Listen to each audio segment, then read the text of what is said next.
Be neutral about, how you perceive or view or speak about the other parent in front of them.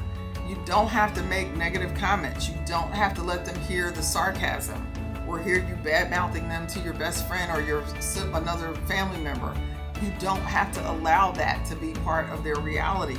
One, it doesn't really present you in a good light either. You talking negatively about them doesn't really make you look good.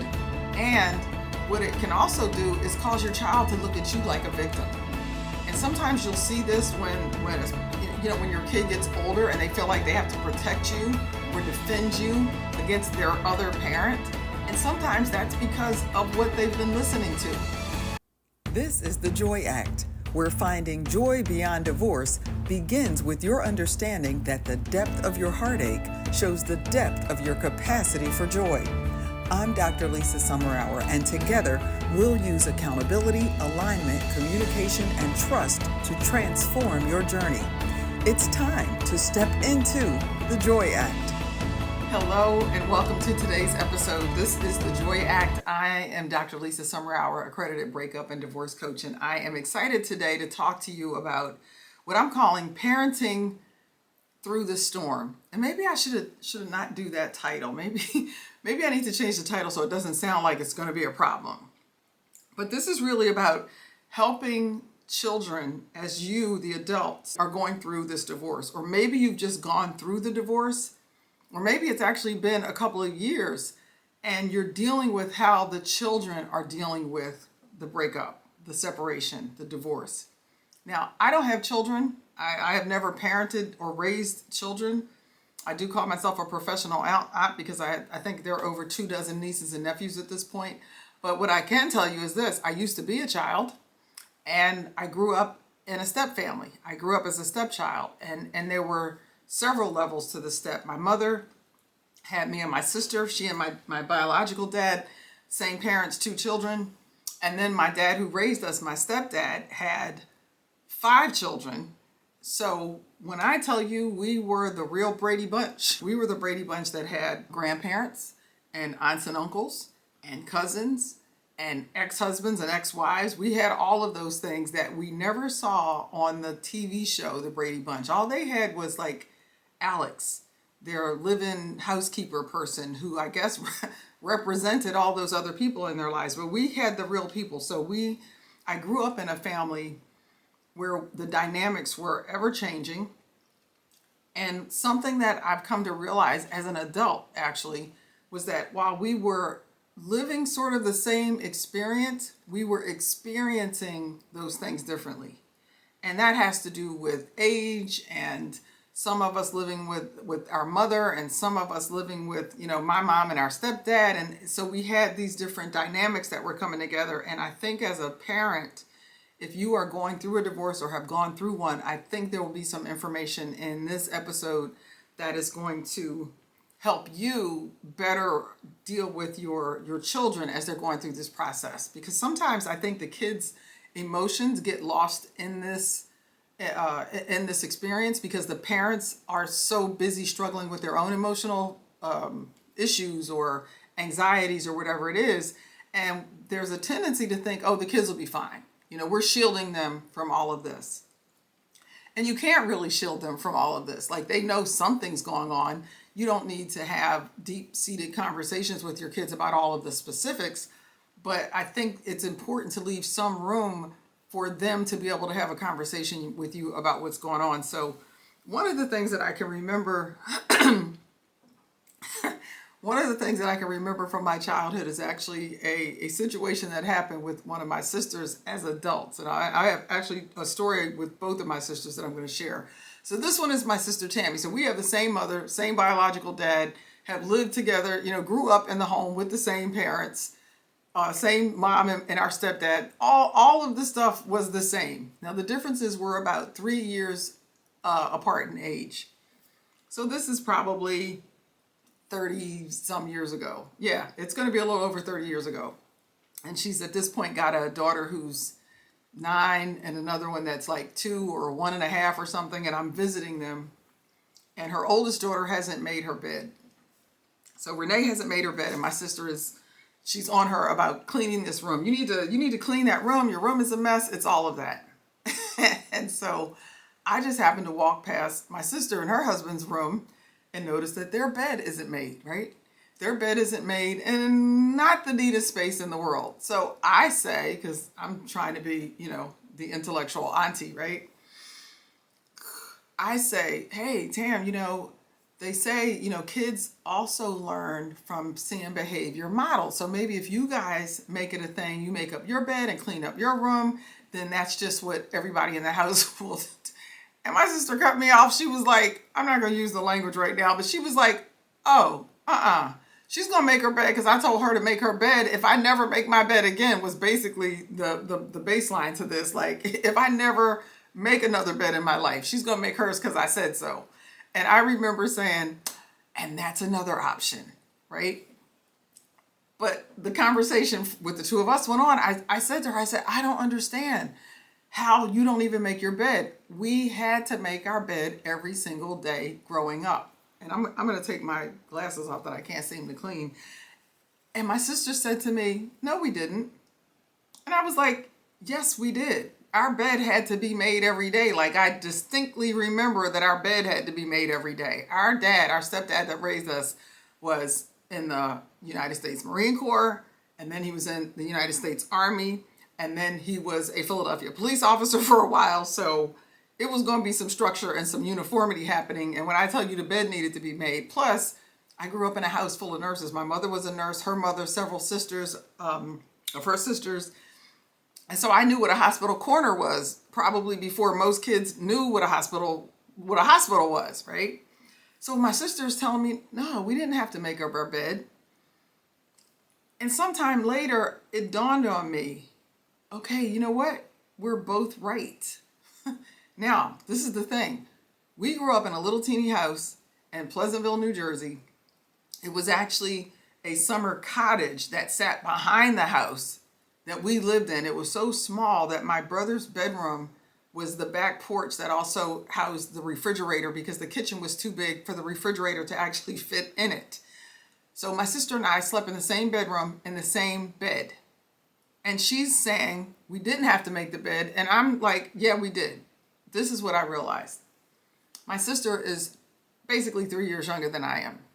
So just imagine in the morning, we're both getting up out of bed, and she hops up out of bed and goes about her business, and I stay behind and make up the bed every morning. I got so good at making the bed, I made a game out of it that I could make the bed without my feet hitting the ground.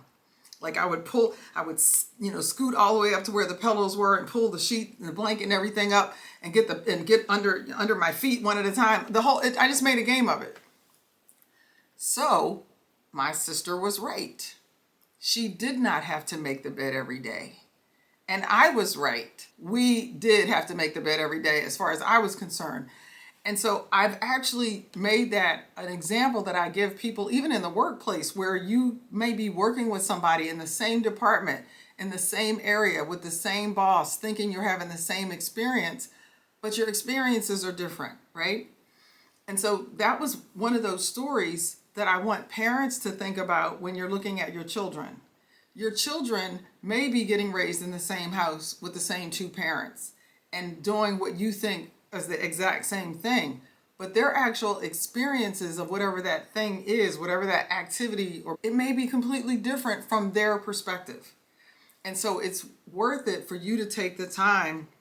I put my glasses on and off because I got my notes here. It's worth it for you to take that time to delve into or give your child an opportunity to share with you what their experience actually is.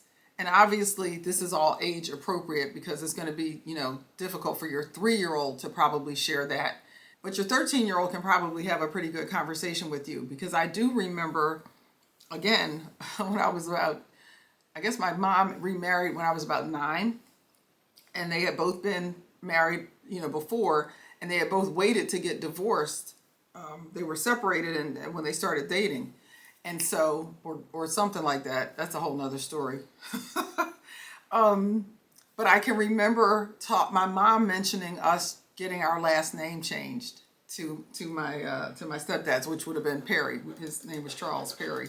Everybody called him by his last name, and I was adamant about not having my last name changed, even at 9. It was just not going to happen. And obviously, as I got older, I realized, okay, she showed some grace there. You know, she honored that because I was so adamant about it, and it probably wasn't as big a deal to her. And so she let me and my sister Tammy keep our last name from our biological dad. And I'm grateful and appreciative of that. But again, it's another one of those conversations that I don't know all parents think to have with their children. And I think sometimes in the adults effort to create this immediate family and to create this unit, just something like that, the child's last name being changed or not being changed, it could mean something to the child, even in that moment, even for a 9-year-old. What does that mean? And if you're angry with your ex and don't want to have anything to do with their last name, that's kind of on you. But you do, you have a right as a parent to change your kid's name to whatever you want. I was just watching MLK X Genius, the National Geographic program with Martin Luther King, about Martin Luther King Jr. and Malcolm X, and they show a scene where Malcolm, whose real name was Michael, his birth name was actually Michael, where his father tells him, "I'm changing my name, and it's going to change your name too, because you're going to be a junior." And so his name is changed to Martin Luther because he wasn't born Martin Luther. And so I say that to say, yes, as a parent, you obviously have every right to change your kid's last name to whatever you want. But if you could consider, is your child at an age where this might mean something to them? And if you're talking to your new partner when this time comes, if you remarry, is this something to think about? Or even if you're going through a divorce, I know some folks who have gotten divorced and they're so angry with their ex that they want to change their child's name when they take their maiden name back. Or you may be thinking, should I take my maiden name back? And is it going to matter if my kid's last name is still their other parent's last name? And I can say this because that was our experience. So in our home at one point, again, I told you we were the real life Brady Bunch. In our home at one point, we had 3 last names. My parents' last name, my mother remarried, took that last name. So we had Perry's. We had, me and my sister were Summerours. And my stepbrother, who lived with us at the time, took his mother's maiden name, I believe, which was Austin. So we had 3 different names. We knew what kid was visiting who by what name they called our parents. So what I'm saying is we can adjust to a lot of things because that's just what's going on in our home. And it makes sense to have those conversations so everybody is clear on who's who and what name represents what, and we will figure it out. And I think it was easier for us because nobody was forced to change their name, whether it was because of a divorce or a marriage. So keep that in mind. And as I move into this, just the differences of how this impacts us. Another story I'll share now. My other sister, April, and she's actually my stepsister. I really struggle with the step-parent, stepsister, stepbrother, because we are just sisters and brothers, and that was our dad. But it gets confusing because when I say biological dad, people are like, well, wait a minute, who's this one? So I try to remember to use the step language so people can make the distinction, especially when I'm telling stories so they know who's who. But my sister, April, who was my stepsister, we are very close. I mean, we probably talk almost every day. And well, yeah, I would say we talk pretty Monday through Friday. We talk pretty much every day. And there have been times through the years as adults when I will be talking about things because it was her dad, her biological dad with my mother got married. And me and my sister Tammy grew up with them. And she said to me one day, she said, you know, your experience living with my father, or your experience of my father, is really different from mine because she spent most of her school years from, birth through high school. Most of those years she spent living with her mom. For a few years in high school, she lived with my mother, her dad, and went to high school with my sister Tammy. And I had to keep reminding myself that that experience for her really, really was different. The things that I experienced with him and that I knew about him, even though it was her father, I experienced him on a daily basis regularly for more years than she did. You know what I mean? And so look at all of those things too when you are bringing children together from different families, when you're combining a family, when you're merging people into one family unit, especially if you've got children from your ex or from your partner that are spending time with another parent. When they come to be with you, you got to remind yourself that they are coming from a different home. They are coming from different rules. They are coming from experiences that may not be the same kind of experiences the kids in your house are dealing with on a regular basis. And this happens because, we're making new families. We're breaking up one unit and maybe creating another unit. So when you separate or divorce from your ex and your children go and spend time with them, or they're living with you and then they go spend a summer, or they're living with them and they come to you for a summer, give your children time to make these adjustments as they're going back and forth. And hopefully you have a good enough relationship in terms of communication with your ex that, you can have conversations to make that transition a little smoother. But I can tell you, as long as you have some conversation with your child, if you spend some time talking to them during these transitions, we get it, okay? We can figure out that it's going to be different here than it is there. And a lot of times nobody has these conversations with the kids, and there's just this assumption that, they're going to come here and just figure it out.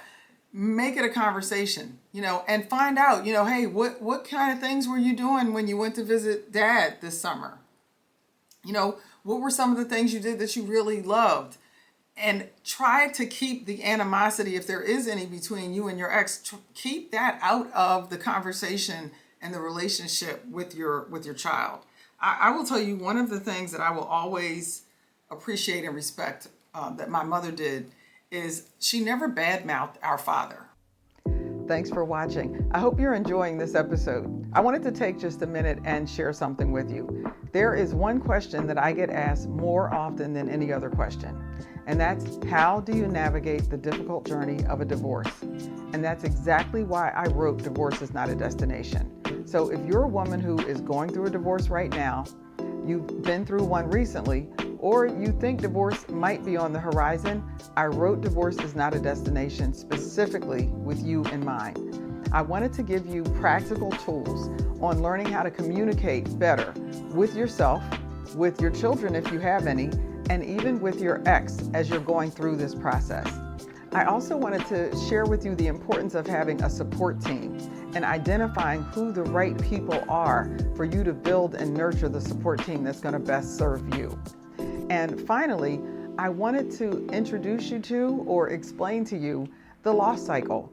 And those are the emotional stages that we go through when we're going through a divorce. I wanted you to be able to put a name to what it is that you're feeling and know that everything that you're experiencing is perfectly normal for what's happening to you right now. So if you are ready to start your healing journey, get a copy of Divorce is Not a Destination. You can order one at my website, divorceisnotadestination.com, or go to Amazon, Barnes & Nobles, or check with your local bookstore. Now, let's get back to this episode. Never said anything disparaging. There was never anything unkind. It was always really respectful. And later, when I was about 15 or 16, and we had a conversation, and she said, well, your father and I were teenagers when we got pregnant. She graduated high school with 2 kids and a husband, right? That's a lot to graduate high school with. And there were definitely things, as I got older and learned more, there were definitely things she could have said that would have been true, right? He would have admitted to it. But her thought process was, we all get older and have an opportunity to grow and mature. And I didn't want anybody filling your head with who your father was when we were young, dumb teenagers. You deserve to have an opportunity to meet him when you got old enough to make a determination on your own and understand or have the relationship with him that worked for us. And I always appreciated that for appreciated that from my mother because I didn't have these preconceived notions about who he was. So I was still able to, when he came to visit us when I was young, we were living with my grandparents, and I can remember whenever he came, it was like, oh, Daddy's here. And to have that bright-eyed, oh, it's my dad. And, of course, other adults now who knew the situation were probably like, if that child only knew. But it's okay for you to allow your kids to have that kind of experience for their parent because it is their parent. And it gives them an opportunity to still have a healthy relationship with them that has the potential for being a good relationship when they grow into adulthood. And what it did for me was when he was in hospice, literally on his deathbed, I was comfortable enough to go and spend that time with him and spend the last 10 days, 2 weeks of his life with him, living in the hospice ward of the hospital with him for the most part. And that was because I had had years of my life growing into adulthood as an adult, getting to know who he was for myself, not based on anything that my mother told me or other family members told me. And it wasn't because, oh, he's so perfect now, he's so different. No, but I got to find out the things that were not so cool and what made him so unique, and his humor and his love for reading. I got to see the things about him that I also had in me, and it's sort of like, wow, interesting. He didn't raise me, but I can see the things that I feel like I actually got from him somehow, right? I can see the similarities and the things that we have in common. But I was able to enjoy whenever I did get to spend time with him. For the most part, I was able to enjoy it. And for those times when we did not get along, and we did exchange words, and we did share things that were honest and uncomfortable, it was coming from me. It wasn't because I had animosity or anger built up that came from his relationship with my mother. And so that's another thing that I would say, it's important if you can work toward that and be that, be the keeper of whatever happened between the two of you, and don't let it tarnish the kids' relationship. And I say that with this caveat. It doesn't mean that you lie to your kids or you keep the truth about why you're divorcing. It's like, yes, your dad and I are not getting along. Your mother and I are not getting along. Our marriage is ending. We still both love you. You don't have to go into detail with your 5-year-old about why your marriage is ending. There was a time, again, in my teenagers, when I got old enough in my late teens and 20s, when I could have an honest conversation with my mom about some of the things that happened. And she was still able to say, and he was younger, and you're going to have to learn who he is to you. Because he didn't do any of that stuff to me. That was basically between the two of them. And fortunately, when my mom realized this is not a good environment for me to raise 2 daughters, and right now he is not the person for me to do this with, and she got us out of there.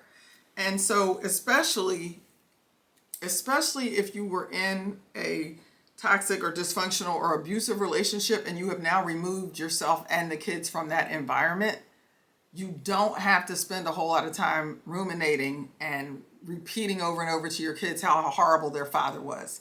You know that to be the case, and you need to create that healthy environment for them now so that they can grow up absent that toxicity, right? Because you also don't want to end up being the toxic mom or the toxic parent who every time you talk about their ex, all they hear is a bunch of negativity, because now it's not the ex doing it, it's you bringing that into the environment. So just try to get that under control.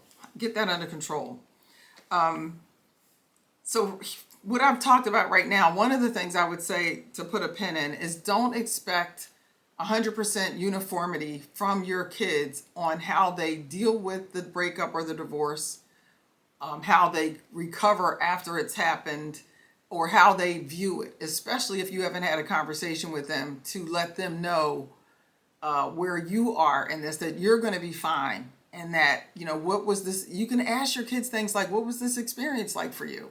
If they're old enough to ask certain questions, I know you miss your dad. How are you feeling today? How is being separated from him impacting you? Because I know it's probably hard. And you could be honest and go, look, it's kind of hard for me some days too. But I know this is the best thing for us because I want you to grow up in a place where you feel loved and there's love around you. And together, me and your dad couldn't do that. Apart, I can do it. This brings me to something else. There was a thing called the Moynihan report decades ago. And the Moynihan report the researchers concluded that the issues in the Black community specifically, because that's what the report was focused on, but the issues in the Black community were happening. There were problems in the Black community. The dysfunction in the Black community was related to single parent homes. It was because there were Black women raising kids with no men around, and that's why there were so many problems. And I'm telling you, for a very long time, and even today, you will hear people say things like this, and it's based on the information in most cases that came out of that report. And it wasn't until Regina Baker reviewed this research, and I think she may have done some own research of her own. Let me see if I pulled some of this up. But it was Regina Baker that when I read about it, that said, no, this is not accurate. It's not about it being a single family home. How about that? It has much more to do with the poverty level than it does with there being a single family home. And this connects to are single mothers to blame for racial inequality and poverty? A study looks at the impact of structural racism. So she took this another step further and dove a little deeper into this to see what the actual issues were. And it wasn't, what had come out of that report. It was they don't have enough money. The finances is the problem. Living in poverty is the problem. Not having a single parent household. Because the reality is many great folks have come out of homes where they were raised by one parent. If you have one loving, caring parent who is focused on being the best person they can be and then empowering their child or children to do the same thing, you can end up raising a very healthy, level-headed child who is a wonderful person who contributes to society, to humanity. All of that is possible coming from a single parent home. I know some amazing women who were single parents who have raised brilliant children. That's not the problem. The problem is if they're living in poverty, it really doesn't matter if you got one parent or three. If you're living in poverty, you're dealing with a whole different set of circumstances that are both physical and psychosocial that are going to impact your ability to raise your child in a way that gives them a better leg up on life. So if you are a single parent, and this is important to me because the work that I do working with women, primarily women who have gone through a breakup or divorce and they have children, I think for too many people, it's this rush to find the next partner because I want to have a family. I want to raise a two-parent house, have my kids raised in a two-parent household. The other side of that is too many people stay in dysfunctional and even dangerous situations because they're doing it for the children. They're doing it for the children. You are being verbally assaulted for the children because you have been brainwashed to think having a two-parent household, even if it's dysfunctional, is better for your children than you being on your own. And I don't want to minimize this. A lot of women stay not just for the two-parent household thing, but because of the real reason, which is if I leave, I'm going to be in poverty. So many women, as much as people want to believe that women get divorced and then they get all this money from the man and child support and spousal support, the reality is a large percentage of women whose marriages end and they have children that they end up being the primary caretaker to, many of those women end up in poverty or darn near close to it. So no one is getting divorced on a regular and ending up rich as a result of it. That is not what's happening. What they are ending up is exhausted, overworked, still underpaid, and now more responsible for the care of their children, especially if there isn't any child support coming their way, or it's so minimal or inconsistent that it's not helping them. Because now they're paying for everything on their own and hopefully getting some assistance. But that is one of the reasons so many women end up in poverty or close to poverty after going through a divorce. And that is to the detriment of the child's health, emotional health, physical health, all of those things. So that one was something I definitely wanted to make sure that I shared. I want to make sure that is something that I wanted to share, because I want to make sure that if you are a single mom and you're raising a child or children on your own, and in your head you're thinking, I need a partner because, my kids are going to have an issue with, no, you can be a phenomenal single parent. And you might need to figure out, where do I get the resources that I need? And so that's where you need the support. So you have resources to provide the things that you need to provide for your family. And before, I hate that I have to think about this, because I know there's always this voice in people's heads when they hear one thing. They like jumping to a conclusion. Oh, so are you saying that these women don't need a man, and now that men are going to be insulted because she's telling them they don't need a man? I am not telling anybody that they need or don't need anyone. What I am saying is, if you are already a single parent, do not get in a relationship just because you think your child needs to have a two-parent home. Okay, are we clear? Are we clear? I am not telling you that. I am telling you, first of all, I don't believe anybody should partner with anybody until they have decided how to fall in love with themselves and understand what are the things that you actually need for yourself. What are you not able to even provide for yourself, and you have an expectation for somebody else to be that to you. I think, and I like to take this from Pastor Christian A. Smith, his thing is, we need to learn to love ourselves first. If you are listening, or if you're a reader of scripture, and it talks about love your neighbor as you love yourself, you got to love yourself first. You practice on you. And I think many of us fail right there. We are overly critical of ourselves. We don't know how to care for ourselves. And I think for so many women, as soon as you start thinking of finding a partner, as soon as you start thinking of finding a partner, looking for a mate or man or whatever, your focus goes to what that person wants. And you don't even know who that person is. So we're actually starting to create an identity for ourselves based on a non-existent person that we've created in our mind based on just a generalized group of people. So if you're interested in a man, you're thinking, well, what would a man want? And you don't even know who the man is. And so part of what my coaching is actually all about is set that aside. Who are you right now? What are you going to be accountable for in your own life? What do you value? So what are the things that you're going to be in alignment with? And I'm telling you, if you do these things for yourself, you will create an environment for your children that has much more emotional stability than it's going to have if you just partner with somebody for the sake of having a partner, or you just partner with somebody because you need to feel loved and attracted and have somebody that maybe is attending to your needs, whatever they may be. And you're still not feeling fulfilled. And you're not feeling fulfilled because there's something missing internally. And so you got to be able to give that to yourself. You've built a successful career, checked all the right boxes, but after divorce, why does it feel like everything is falling apart? Searching for answers online at 2 a.m., it will not bring you peace. Neither will pretending you're fine when inside you're anything but. I remember those feelings, the exhaustion, the anxiety, and the frustration from feeling stuck. It seemed like no matter what I did, I could not figure out a way to move past the pain. If you are dealing with a divorce while you're also managing your career, I've been there. Things didn't get better for me until I stopped waiting for time to heal me and I took control of my own healing. And that's how this came about. That's why I designed the 4 essential steps to creating joy after a difficult divorce.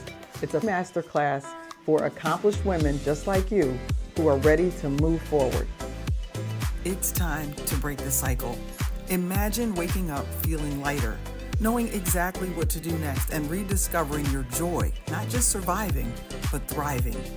In this masterclass, you'll learn the biggest mistakes that keep you stuck in divorce pain, why traditional recovery methods don't always work for high-achieving women, and the 4 essential steps to rebuilding your confidence and joy.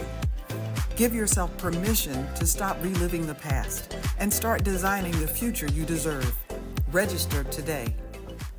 And if you can do that, then you have the ability to empower your children and give that to them as well. So I hope all of that, because I just know that somebody's going to be like, is she telling people they don't need a man? I would never say that. I would never tell someone that that's the case, because I think that plants another problematic seed in your mind, that when you are ready to start looking, if you've already convinced yourself that all men are dogs and you don't need a man and there are no good men left, and then you go look for one, you've already created the biggest barrier you're ever going to have, is you're looking for somebody that you don't even believe exists. Because you've already told yourself there are no good men out there, they're all dogs, and you don't need one. And now you're out there looking for one, and you can't understand why you can't find one. Because you just eliminated pretty much all breathing men from the potential. You have to believe the thing that you most desire actually exists, right? Which means you have to do work on you. Because the fact is, there are wonderful men out here. No matter how many relationships you've been through, divorces, whatever it is, that didn't work for you then, but there are still amazing men out here that could be great partners for the person who's ready to be partnered. So let me just see what else I wanted to make sure I covered today.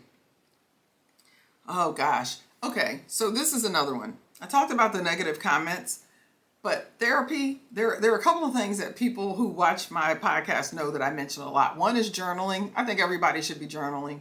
The other one is therapy. I am a coach. I'm an accredited coach. I am trained to work with people who are going through a breakup or divorce. I am trained to work with people who are coming out of difficult or toxic or abusive relationships, but I am not trained as a therapist or a counselor. And that is somebody who's able to take you a little bit deeper. You may need to do some work on your past, some other relationship issues that are not just present and future thinking. They are things that you are dealing with from your past. I can do that with you as it relates to your relationship, but you may have some things that you need to work through that have things to do with your siblings or your parents. And while there is some overlap, there is a difference. And I am always supportive of someone who feels like therapy would be an answer. And I think you should experiment with things so that you know if it's something that's going to work for you. But talking about children, oh my gosh, it is so important that if you are struggling, especially if you're coming through or out of a relationship that's been difficult emotionally, psychologically, get help for your child as well. Get help for your child. Find a therapist, a counselor, somebody who works with children, the right age, age-appropriate therapy for your child, depending on their age. Let me say that correctly. Get a therapist who's used to working with the children in the age bracket of your children and who have experience working with them as their parents are divorcing or as it relates to going through a divorce. Because you want to have somebody that is familiar with some of the things that are going to come up in these sessions. And the reason this is so important is we think because children are often seen and not heard, or because they may be sitting on their computers all the time or playing some kind of game, that they're not hearing or paying attention. But if they're in the space, they're picking up the energy. If they're in the space, they're picking up something that's being communicated. And they deserve to have somebody they can communicate with that's outside of that home. They need a third party who is an objective and trained listener. It can't be mom or dad. You may have an aunt or uncle who kind of fills that role that they're comfortable talking to, but if you can get them to a professional so they can have somebody that they can talk to, because the person's going to ask them the right questions. They're going to ask them questions that other people might not think to ask. And it just positions your kid to understand that there is help out there when they need it, and that you have done right by them by finding that help for them. Now, let me just put this out here, because I had one client whose teenager was like, I'm not going to therapy. They were 13 years old. And so, yeah, your 12-year-old, your 13-year-old may not want to go to talk, but I know other people who I think the therapy saved that kid's psyche. Like, I literally think, had it not been for therapists, I actually believe in one case, the teenager was the most sensible place person out of the triad, out of the mom, the dad, the three of them. I think the kid had more common sense and was much more level-headed and had more emotional intelligence in place than either one of the parents. And they also had a therapist that they were going to that was able to ask them certain questions. So if you are going through a divorce right now, or you've recently gone through one, or even if you're on the brink of one, but you already know that because of what's been happening in the home, your child could probably benefit from it. Is never too early to find a therapist for your kid. It's never too early. So keep that in mind and even start looking for one. I'll tell you, one person, the child did not want to go to therapy. And so my recommendation was, well, you call and talk to the child therapist about what you're experiencing so they can support you in dealing with your child and maybe give you some ideas on how to navigate conversations with them. And so that's what this person did. And that was very helpful. So even if you don't get your child to go to therapy because they're at the age where they just don't want to be bothered. I mean, you could force them, but again, I don't know what the benefits are of forcing your teenager to go to therapy, and you're going to pay whatever it is an hour for them to sit there and just look at the therapist. But if they're not having major issues, not having a bunch of behavioral issues, you just think it's a good idea, try it, see if they'll go. If they don't, you have the conversation with the therapist about what you're seeing. What behaviors, what conversations are you having? What are the things that your child is saying? Keep notes when you're talking to the therapist, because in one instance, the therapist said, nothing that you've said to me seems odd considering what's going on. Perfectly normal for your teenager to be experiencing what they're experiencing, behaving the way they're behaving. It wasn't anything outlandish. And the therapist just said, keep me abreast of what's going on. And so keep that in mind. You can get the child therapist or child counselor so that you can talk to them about what's going on with your kid. And it's all, what, if you're paying for it, it also gives you somebody to vent to if your child is acting a little, I'm not going to say strange, but a little different or a little affected as a result of what's happening around them. So the professional support, and obviously for yourself, if you feel that it's going to be beneficial, you're not working with a coach specifically, but you think going to a therapist for a bit might be beneficial, do it. I think whenever we do things that show self, and that's that internal, I just believe there's like this internal us that is always looking to see if we're really looking out and taking care and being our best advocate. And I think when you do things like go to therapy, say no to things that you really don't want to do, say yes to things that you really do. I think when you do that, that inner you, that internal self is like, oh, thank you for taking such good care of me. I see you seeing me and I so appreciate it. I think it brings a sense of calm and confidence and clarity to who you are and how you show up when you do that. Let's see, what else did I have here that I wanted to share? Stereotypes about the strengths of a single family. Yeah, so I already talked about that. The Moynihan report. The things that we have been taught are not always accurate or even close to accurate. So if I was going to sum this up, make sure that you are looking at each one of your children as individuals that are not going to go through this experience the same, right? They're not going to experience your divorce the same way. And you can take some time as a parent and find out what's different between, how do you need to deal with this child? How do you need to deal with this child that's different than how you need to deal with another child? And one of the best ways to find that out is to have conversations with them. If they're too young for the conversation, just pay attention to certain things. Another thing really important, be neutral about, how you perceive or view or speak about the other parent in front of them. You don't have to make negative comments. You don't have to let them hear the sarcasm or hear you bad-mouthing them to your best friend or another family member. You don't have to allow that to be part of their reality. One, it doesn't really present you in a good light either. You talking negatively about them doesn't really make you look good. And what it can also do is cause your child to look at you like a victim. And sometimes you'll see this when when your kid gets older and they feel like they have to protect you or defend you against their other parent. And sometimes that's because of what they've been listening to. So to avoid that, make the conversation neutral when it's related to the other parent. You don't have to be overtly and obviously deceptive and go overboard with compliments that you don't believe, but you could do neutral or say nothing disparaging and just be neutral, right? And let the child have that flexibility and that freedom to grow up and understand. Because let me tell you what we also know as kids. We know the parent who's not showing up. We know when you were waiting for a parent to call or come by and they don't.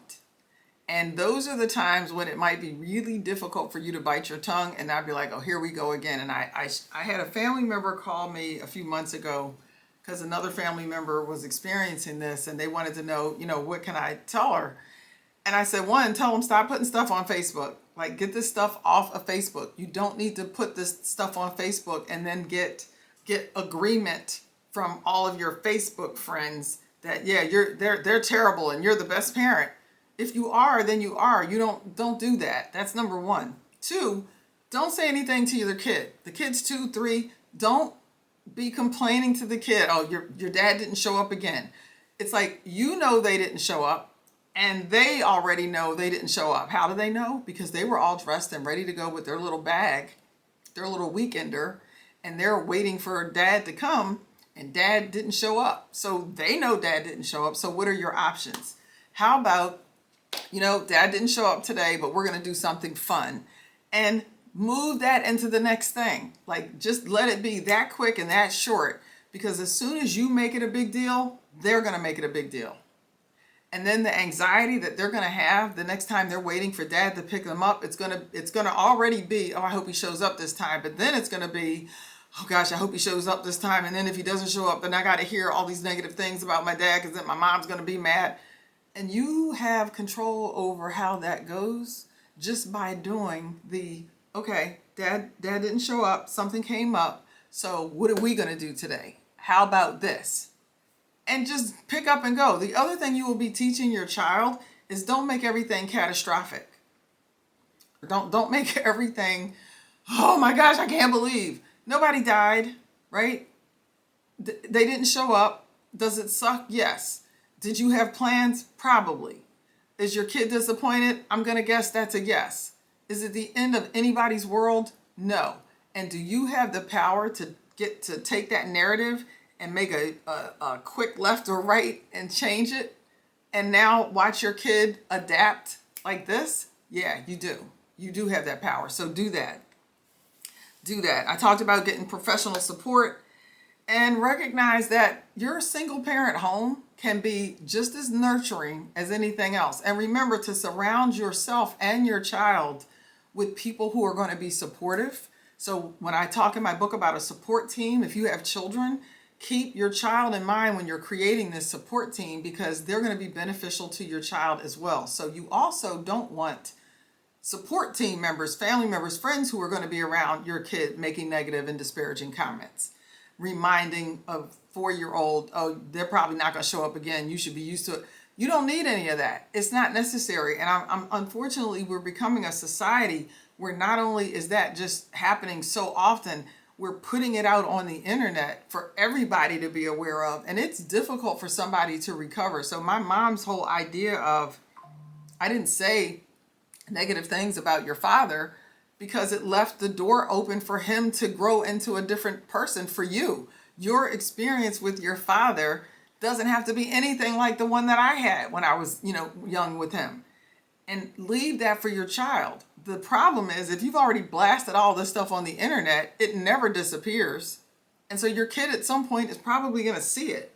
So you can control that. These are the things that you actually do have some control over. So take it by the reins now. Take control of it now. Divorce is already challenging enough, right? Some of these breakups where it wasn't even a marriage involved, some of them are just as difficult and challenging and as emotionally draining as any actual divorce is. But if you're mindful, if you have the right support system, if you exercise degrees of understanding and you understand when you have children involved, you got to deal with them differently. They're going to experience things, but they're going to experience it in a much different way than you, the adult, will experience it. Make sure that you're being there and you're supporting them. Your child or children can come through this and be resilient and still be wonderful, lively little human beings who can grow up in a world where they still have love and support and all of the hopes and dreams that you would ever want your kid to have. And you have the ability to empower them with that and to embolden them with that based on how you handle this breakup and divorce situation that you're going through right now, based on how you handle that when you're with them. And I promise you, if you get into the habit, the behavioral habit of doing that for them, it will become just a part of how you do it for yourself. Because you also don't need to keep reminding yourself all the time of all the negativity, even though this is an exercise that I give my clients. But at some point, you want to discontinue doing that. It's part of the process for you to move through it, but that's not where you want to get stuck. So I hope this episode has been helpful for you. Thank you for joining me today. And remember, joy is always within your reach. You always have the ability